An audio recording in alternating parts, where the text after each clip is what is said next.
আন্দোলনের শহীদদের স্মরণে ও ফিলিস্তিন সহ পৃথিবীর সকল নিপীড়িত মানুষের প্রতি শ্রদ্ধা ও তাদের আন্দোলন সংগ্রামের প্রতি সংহতি জানিয়ে আমাদের এই সংবাদ সম্মেলন শুরু করছি। আপনারা অবগত আছেন যে গত 12 এপ্রিল 2025 ভোরের সময় চারুকলায় কি ঘটেছে এবং প্রশাসন ও নিরাপত্তার কি বেহাল দশা। আমরা দেখতে পাচ্ছি এই পুরো ঘটনায় প্রশাসনের পদক্ষেপগুলো খুবই অসামঞ্জস্যপূর্ণ এবং এ নিয়ে আমরা হতাশ। যতক্ষণ পর্যন্ত এই ঘটনার সুষ্ঠু বিচার ও অপরাধীকে শনাক্ত না করা হচ্ছে, সেটা চারুকলার সাধারণ শিক্ষার্থী হিসেবে আমাদের জন্য ভীতির সঞ্চার করে। কারণ এই ঘটনাকে কেন্দ্র করে কিছু স্বার্থান্বেষী মহল আমাদেরকে বিভিন্ন ট্যাগের শিকার করছেন, যার কিছু দালিলিক প্রমাণ আমাদের কাছে রয়েছে, যেটা আমরা আপনাদের হাতে প্রমাণ স্বরূপ পরবর্তীতে তুলে ধরব। আমরা ঐতিহ্যগতভাবে চারুকলার শিক্ষক শিক্ষার্থীরা মিলে প্রতিবার বৈশাখের আয়োজন করার চেষ্টা করে থাকি। বিগত বছরগুলোতে আমরা দেখে এসেছি আওয়ামী লীগের স্বার্থ রক্ষার্থে বিরুদ্ধ মত দমনের মাধ্যমে বৈশাখ উদযাপন স্বতন্ত্রতা হারিয়েছে। জুলাই আন্দোলনের পরে আমাদের কাম্য ছিল স্বতন্ত্র ও স্বতঃস্ফূর্ত একটি বৈশাখের আয়োজন, কিন্তু আমরা অত্যন্ত দুঃখের সঙ্গে জানাচ্ছি যে এবারও রাষ্ট্রীয় বাহিনীর হস্তক্ষেপে ফ্যাসিস্ট রেজিমের মতোই বৈশাখ শেকল মুক্ত নয়।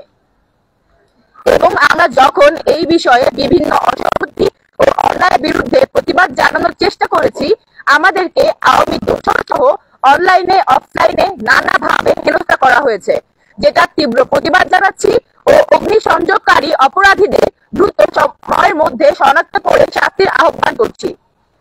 আমরা দেখতে পাই যে এর আগে এক সাংবাদিক সম্মেলনের মাধ্যমে ঢাকা বিশ্ববিদ্যালয় প্রশাসনের গুরুত্বপূর্ণ ব্যক্তিদের উপস্থিতিতে জানানো হয় যে মঙ্গল শোভাযাত্রার নাম পরিবর্তন করা হচ্ছে, তা এবার বর্ষবরণ আনন্দ শোভাযাত্রা নামে পালিত হবে। আমরা এই সিদ্ধান্ত সমর্থন করছি না। যেই সিনেটের মাধ্যমে এই ধরনের সিদ্ধান্ত নেওয়া হলো, সেটা মোটেই কাম্য ছিল না।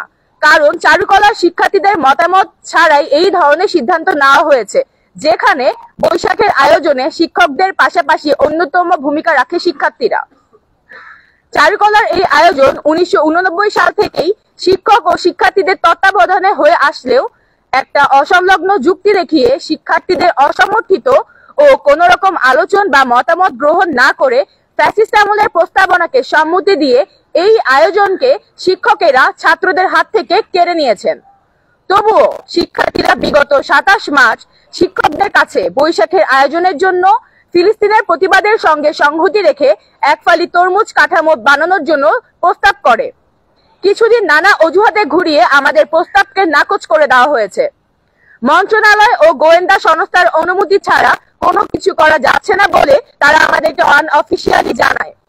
এই ঘটনার পরও শিক্ষার্থীদের তরফ থেকে বারবার প্রস্তাব করা হয় যাতে ফিলিস্তিনিদের প্রতিবাদের সঙ্গে সংহতি স্থাপন করে এই শোভাযাত্রায় তরমুজের কাঠামো বানানো হয়। পরবর্তীতে শিক্ষার্থীদের সঙ্গে আবারও কোনো কিছু না জানিয়ে হুট করে এই সিদ্ধান্ত গৃহীত হয় যে তরমুজের কাঠামো বানানো হবে। আমরা এই ধরনের রাষ্ট্রীয় হস্তক্ষেপের দ্বারা গৃহীত সিদ্ধান্তের পূর্ণ বিরোধিতা করছি। যেখানে আমরা শিক্ষার্থীরা 27 মার্চ থেকে তাদেরকে বলে আসছিলাম যে তরমুজ বানাতে আমরা চাই, সেখানে তারা এতদিন পর্যন্ত এটার সমর্থন বা এটাতে আমাদের সমর্থন না জানানোর পরিবর্তে পরবর্তীতে এসে রাষ্ট্রীয় হস্তক্ষেপের মাধ্যমে এই প্রস্তাবটাতে আবার তারা এগ্রি করে। আমরা এই ধরনের রাষ্ট্রীয় হস্তক্ষেপের দ্বারা গৃহীত সিদ্ধান্তে পূর্ণ বিরোধিতা করছি। তরমুজের এই ধরনের কার্যকলাপ আমাদেরকে বিগত রেজিমের কথাই মনে করিয়ে দেয়, যেখানে আমরা চাইলে আমাদের শিল্পচর্চা ও এমন গুরুত্বপূর্ণ আয়োজনগুলো স্বাধীনভাবে করতে পারতাম না। রাষ্ট্রীয় হস্তক্ষেপ সেখানে মুখ্য ভূমিকা রাখত। বিগত ফ্যাসিস্ট রেজিমের চারুকলার ডিন অধ্যাপক নিসার হোসেন এই ধরনের সিদ্ধান্ত নেন যে বৈশাখ আয়োজনকে একাডেমিক কারিকুলামের অন্তর্ভুক্ত করে ক্রেডিটের ব্যবস্থা করবেন, কিন্তু সেই সময়ে চারুকলার শিক্ষার্থীদের স্বতঃস্ফূর্ত এই আয়োজনকে ক্রেডিটে অন্তর্ভুক্ত করার বিপক্ষে অবস্থায় নিলে তারা এই সিদ্ধান্ত কার্যকর করতে পারেননি। আমরা জুলাই আন্দোলনের পরে দেখতে পাচ্ছি শিক্ষার্থীদের অসমর্থিত ফ্যাসিস্ট আমলের প্রস্তাবনা অগুরুত্বপূর্ণ 2 ক্রেডিটের কোর্স হিসেবে দেখিয়ে এই আয়োজন শিক্ষকেরা শিক্ষার্থীদের ওপর আবার ক্লাস হিসেবে চাপিয়ে দেওয়ার চেষ্টা করছেন। আমরা এই কারিকুলামের সিদ্ধান্তের সঙ্গে একমত নই। ফ্যাসিস্ট আমলে নেওয়া সিদ্ধান্ত বর্তমানের সো কল্ড ফ্যাসিবাদী বিরোধী প্রশাসন বাস্তবায়ন করার চেষ্টা করে যাচ্ছেন। তারা বিগত 13ই মার্চ একটি বৈশাখ প্রস্তুতি সাধারণ সভার আয়োজন করেন। সেখানে তারা এই সিদ্ধান্ত সম্পর্কে শিক্ষার্থীদের অবহিত করেন। শিক্ষার্থীদের ভাষ্য মতে তারা এই সাধারণ সভায় সবার সম্মতিক্রমে ব্যাচ ভিত্তিক আয়োজন কমিটি না বানানোর সিদ্ধান্ত গ্রহণ করেন। এই জায়গায় আমরা দ্বিমত করছি, কেননা এই সকল শিক্ষার্থী বলতে মূলত প্রথম বর্ষ, যারা এই আয়োজন সম্পর্কে একেবারেই কিছু জানেন না, এবং দ্বিতীয় বর্ষ, যারা বিগত কয়েক বছর রমজান মাসের মধ্যে এই আয়োজন থাকায় পুরোপুরি স্কেলে বৈশাখ আয়োজন দেখেনি। ফলত এমন জুনিয়র ব্যাচদের বিভ্রান্ত করা সহজ। এই জুনিয়র ব্যাচের শিক্ষার্থীদের মতামত দেওয়ার মতো সঠিক জানা বোঝা হওয়ার আগেই তাদের মতামত নেওয়াটা প্রহসনমূলক। অন্যান্য সিনিয়র ব্যাচের শিক্ষার্থী এবং ধারাবাহিকতা অনুযায়ী এইবার যাদের আয়োজক ব্যাচ হওয়ার কথা, ব্যাচ 26, এর কেউ সেই মিটিং এ উপস্থিত ছিল না। আরেকটা প্রহসন হলো অধিকাংশ বিভাগেই এই সাধারণ সভা সম্পর্কে শিক্ষার্থীদের সঠিক সময় জানানো হয়নি। এমনকি কয়েকটি বিভাগে জানানো হয়েছে সভা শুরু হওয়ার পরে। এই প্রহসনমূলক সাধারণ সভাকে শিক্ষার্থীদের মতামত হিসেবে দেখিয়েই চারুকলার 70তম ব্যাচ প্রকারান্তে 26তম ব্যাচকে বৈশাখের আয়োজন করতে দেওয়া হয়নি। পরবর্তীতে 26তম ব্যাচ যখন এই প্রস্তাবে তীব্র সমালোচনা করে বিবৃতি প্রদান করে, সেই সময় 26তম ব্যাচের সাথে একটি মিটিং করে প্রশাসন ও বলা হয় 26তম ব্যাচের 18 জনকে উপকমিটিতে বিশেষ বিবেচনায় আয়োজক হিসেবে জায়গা দেওয়া হবে। কিন্তু শিক্ষকদের দিক থেকে জুলাই আন্দোলনে সক্রিয় থাকা শিক্ষার্থীদের অহেতুক আওয়ামী লীগ ট্যাগিং থেকে শুরু করে বিবৃতিতে কি লিখতে হবে তা প্রিন্ট করে ধরিয়ে দেওয়ার মতো ক্ষমতার দাপট দেখানোর এমন সব অসৌজন্যমূলক আচরণের কারণে 26তম ব্যাচ উপকমিটিতে যুক্ত হওয়ার সিদ্ধান্ত থেকে সরে আসতে বাধ্য হয়। আমরা আশা করেছিলাম জুলাই গণঅভ্যুত্থানের পরে বর্তমান প্রশাসন ও ফ্যাসিবাদ বিরোধী রাষ্ট্রীয় বাহিনীর কার্যকলাপ বিগত আমলের ফ্যাসিস্ট রেজিম থেকে ভিন্ন হবে। কিন্তু আমরা অত্যন্ত ক্ষোভের সঙ্গে জানাচ্ছি, মঙ্গল শোভাযাত্রা ও বৈশাখ আয়োজনের মতো একটি স্বতন্ত্র ও স্বতঃস্ফূর্ত আয়োজনকে এভাবে শিক্ষার্থীদের কাছ থেকে কেড়ে নেওয়া হয়েছে। আমরা জুলাই আন্দোলনে প্রত্যেকে স্বতন্ত্র ভূমিকা রাখার শিক্ষার্থীরা। পরবর্তীতে জুলাই গণঅভ্যুত্থানের পরবর্তী সময়ে এই ধরনের রাষ্ট্রীয় ও বিশ্ববিদ্যালয়ের নিন্দাজনক কার্যটির বিরুদ্ধে আমাদের কঠোর অবস্থান ও প্রতিবাদ জানাচ্ছি। আমরা আশা করি বিশ্ববিদ্যালয় যা কিনা গড়ে উঠেছে শিক্ষার্থীদের কেন্দ্র করে, সেখানে প্রতিটা সিদ্ধান্ত নেওয়ার ক্ষেত্রে প্রধান অংশীজন হিসেবে শিক্ষার্থীদের মতামত থাকবে। এর ব্যতিক্রম হলে, এভাবে রাষ্ট্রীয় হস্তক্ষেপ জারি থাকলে বিশ্ববিদ্যালয় স্বায়ত্তশাসন বলে আর কিছু থাকে না। আমরা আগামী দিনে এমনটা আর দেখতে চাই না। শিক্ষার্থীদের ওপর ভবিষ্যতে যেন এমন সিদ্ধান্ত চাপিয়ে দিতে না পারে প্রশাসন, সে লক্ষ্যে আমাদের আন্দোলন জারি থাকবে এবং এখন থেকে আমাদের দাবি থাকবে প্রয়োজনীয় সংস্কার করে ডাকসু কার্যকর করা হোক। মঙ্গল শোভাযাত্রা নিয়ে ভবিষ্যতে এমন পরিস্থিতি যেন না হয়, তার জন্য শিক্ষার্থী ও শিক্ষকদের আলোচনার মাধ্যমে একটা নীতিমালা প্রণয়নের প্রস্তাব রাখছি। জাতিকে আমরা নিরুৎসাহিত করব না। মঙ্গল শোভাযাত্রায় সকলের উপস্থিতি আমরা প্রতি বছরের ন্যায় এই বছরেও কামনা করি, কিন্তু অনুষদের শিক্ষার্থীদের সাথে যেই অন্যায় হলো, প্রশাসনের কাছে আহ্বান থাকবে প্রশ্নবিদ্ধ সমস্ত সিদ্ধান্তের ব্যাপারে ব্যাখ্যা দিবেন। প্রয়োজনে উপযুক্ত সময়ে একটি বাহাস আয়োজনের জন্য আমরা প্রস্তুত।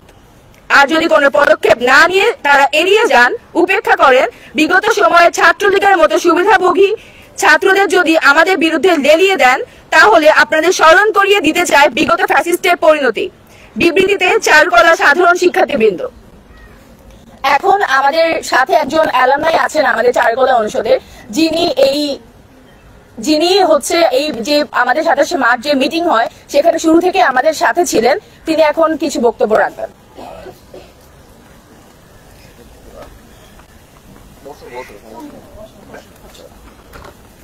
আচ্ছা, আমি আমার পরিচয় দিয়ে নিই।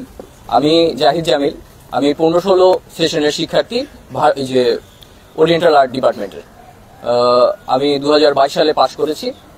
আমরা যখন জানতে পারলাম যে মঙ্গল শোভাযাত্রা নিয়ে শিক্ষক এবং শিক্ষার্থীদের মধ্যে এক ধরনের দূরত্ব সৃষ্টি হয়েছে, আমরা কয়েকজন সাবেক শিক্ষার্থী উদ্যোগ নিই যে তাদের মধ্যে একটা ডিসকাশন করার।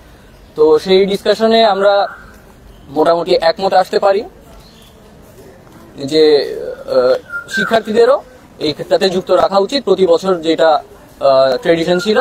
তো আচ্ছা, তো এর প্রেক্ষিতে আমাদের সামনে যেই 27 মার্চ যেই সিদ্ধান্ত হয় সেটা পরবর্তীতে আসলে বজায় রাখা সম্ভব হয়নি। কিন্তু কয়েকটা জিনিস, কয়েকটা পয়েন্টে যদি তথ্য ফাঁসের মতো লাগতে পারে, কিন্তু এটা বলা ছাড়া এই মুহূর্তে আর উপায় নাই। কারণ মঙ্গল শোভাযাত্রার নামটা নিয়ে যে বিতর্ক তৈরি হয় সেটা নিয়ে আমরা ওখানে কথা বলি 27 মার্চ তারিখে শিক্ষকদের সাথে। সেখানে ডিন এবং চারুকলার সহকারী প্রক্টর সব আরো অনেকেই উপস্থিত ছিলেন শিক্ষকেরা। তো সেখানে আমাদেরকে বলা হয় যে ওনারা চেষ্টা করছেন নামটা যেন অপরিবর্তিত থাকে। কিন্তু আমরা 12 তারিখের আমাদের ডিনের যে বক্তব্য আমরা দেখলাম, সেখানে কিন্তু উনি ওই স্ট্যান্ডটা রাখেননি, যে উনি এটা প্রকাশ করেননি যে ওনারা নাম প্রকাশের পক্ষে চেষ্টা করেছেন। নাম পরিবর্তনকে বরঞ্চ বিভিন্ন অজুহাত দেখিয়ে কোনো যৌক্তিক কারণ এখনো আমাদের ডিন, বিশ্ববিদ্যালয়ের যিনি ভিসি, ওনারা কেউই সঠিক কোনো কারণ কোনো মিডিয়ার কাছে, কোনো ব্যক্তির কাছে, কারো কাছে জানিয়েছেন বলে আমি এখনো পাইনি। তো এই কারণে আমরা সঠিক কোনো কারণ না দেখিয়ে নাম পরিবর্তনে কোনো সমস্যা নেই, নাম পরিবর্তন করাই যায়, কিন্তু নাম পরিবর্তনের জন্য একটা ভ্যালিড কারণ আমরা জানতে চাই। তো এইটা আমাদেরকে এখনো বলা হয়নি। কয়েক জায়গায় বলা হয়েছে যে 96 সালে যখন নামটা পরিবর্তন করা হয় তখনও কোনো কারণ দেখানো হয়নি, যে এই কারণে নামটা আনন্দ শোভাযাত্রা থেকে মঙ্গল শোভাযাত্রা করা হলো। তো যদি সেটা অন্যায় হয়ে থাকে তাহলে এখনো কেন নামটা পরিবর্তন করা হচ্ছে এটাও কোনো কারণ না জানানোটাও অন্যায়। এবং যেই সিনেটের মাধ্যমে এই সিদ্ধান্তটা গৃহীত হলো, ওই সিনেটে কোনো ছাত্র প্রতিনিধি নেই, যেহেতু আমাদের ডাকসু এখন সচল না। তো ওই সিনেটে ছাত্রদের পক্ষ থেকে কেউ কিছু বলেনি। তো সেখানে সিদ্ধান্ত আসলে ছাত্রদের কথার কোনো রিফ্লেকশন নেই। আর এগুলো আপনারা জানলেন, আপনাদের প্রশ্ন উত্তরে হয়তো বা আরো বলা সহজ হবে। আর আরেকটা ছোট ইনফরমেশন আমি যদি করতে পারি, আমার একটু ব্যাখ্যা খুলো।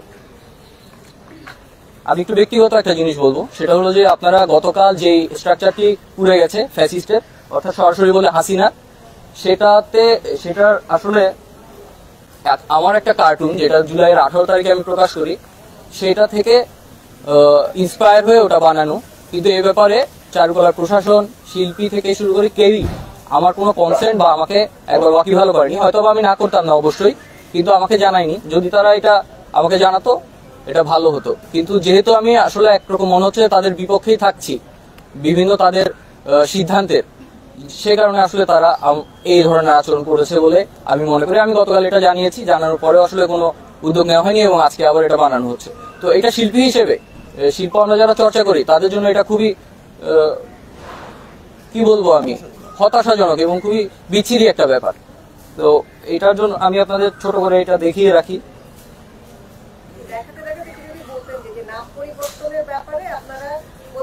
আপনার প্রশ্ন তো শুরু করতে যাচ্ছে, ঠিক আছে।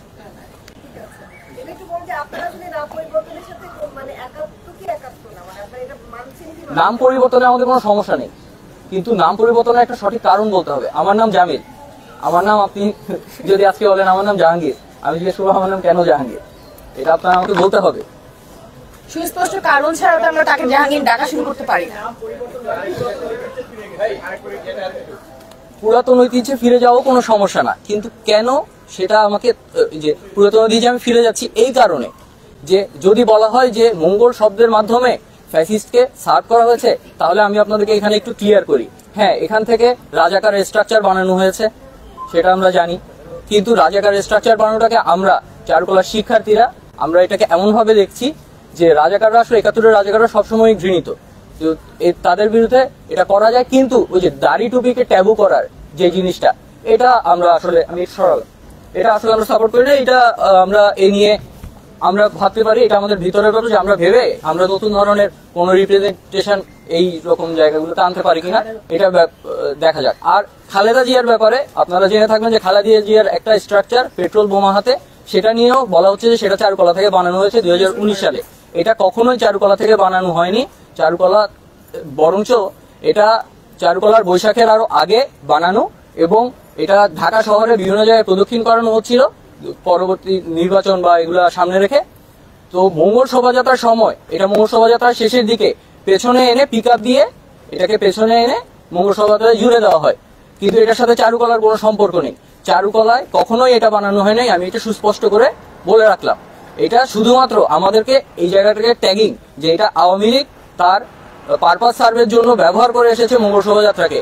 এই জিনিসটাকে শক্ত করে দেখানোর খাতিরে এই কাজ করা, এইটা ছড়ানো হয়েছে এবং খুবই দুঃখজনক যে এটা ছড়িয়েছেন আমাদের বর্তমান একজন উপদেষ্টা আসিফ নজরুল। এবং এই ব্যাপারে যে খালেদ মহিউদ্দিনের টকশোতে এসে সংস্কৃতি উপদেষ্টা তিনিও এই মিথ্যাচার করেছেন যে এটা ইয়াতে ওই যে মঙ্গল শোভাযাত্রায় বানানো হয়েছে, মঙ্গল শোভাযাত্রা রাজনৈতিক না। হ্যাঁ, মঙ্গল শোভাযাত্রা আওয়ামী লীগ ব্যবহার করেছে, সেই দায় আমরা স্বীকার করছি। কিভাবে? যে মঙ্গল শোভাযাত্রা যখন প্রতি বছর যখন হচ্ছে তখন দরকার ছিল এখানে জাতির বিভিন্ন গুরুত্বপূর্ণ জিনিসগুলো নিয়ে কাজ করার, কিন্তু আমরা এটা করতে পারিনি। আওয়ামী লীগ সরকার এইটা বজায় রাখছে যে তার পরীক্ষিত দালালদের দিয়ে যে এখান থেকে যেন কখনোই সরকার বিরোধী কোনো কিছু আমরা করতে না পারি। কিন্তু সরকার বিরোধী কোনো কিছু না করা দায় যদি বর্তাতে হয় তাহলে এটা বাংলাদেশের সকল প্রতিষ্ঠান সকল কিছুর উপরেই যাবে, আদালতেও যাবে। আদালত থেকে অনেকের ভুলভাল বিচার করা হয়েছে, আমরা তো আদালতের নাম চেঞ্জ করে দিচ্ছি না। শুধুমাত্র মঙ্গল শোভাযাত্রার উপরেই কেন এটা? যদি মঙ্গল নামে সমস্যা থাকে, এখানে আমি আরো একটা জিনিস বলে রাখি যে মঙ্গল নামে আসলে থাকুক, আনন্দ শোভাযাত্রা থাকুক, আমাদের কোনো সমস্যা নাই। এটা বলে আমি শেষ করছি যে একটা কারণ বলেন যেটা আসলে ভ্যালিড, শুধুমাত্র খোঁড়া যুক্তি দিয়ে এটাকে জাস্ট কেন করা হচ্ছে এটাও আমরা বলতে পারি না। যে কারণে অনেক রকম চিন্তা মাথায় আসছে যে হ্যাঁ এটা হয়তো বা কোনো মহলকে খুশি করার জন্য। হেফাজুল ইসলাম যেদিনই বিবৃতি দিল যে মঙ্গল শোভাযাত্রা নামে কিছু করা যাবে না, তার সেদিনই আমরা দেখতে পাচ্ছি যে আরেকটা ইয়ার মাধ্যমে বলতেছে আনন্দ শোভাযাত্রার নাম হয়ে গেছে। এগুলো তো আমরা আসলে মেনে নিতে পারি না। আপনারা আপনাদের পক্ষ থেকে কোনো প্রশ্ন থাকলে করতে পারেন, আমরা চেষ্টা করব। ভাইয়ের সাথে আমি একটু অ্যাড করতে চাই যে খালেদা জিয়ার যে স্ট্রাকচারটা ছড়ানো হয়েছে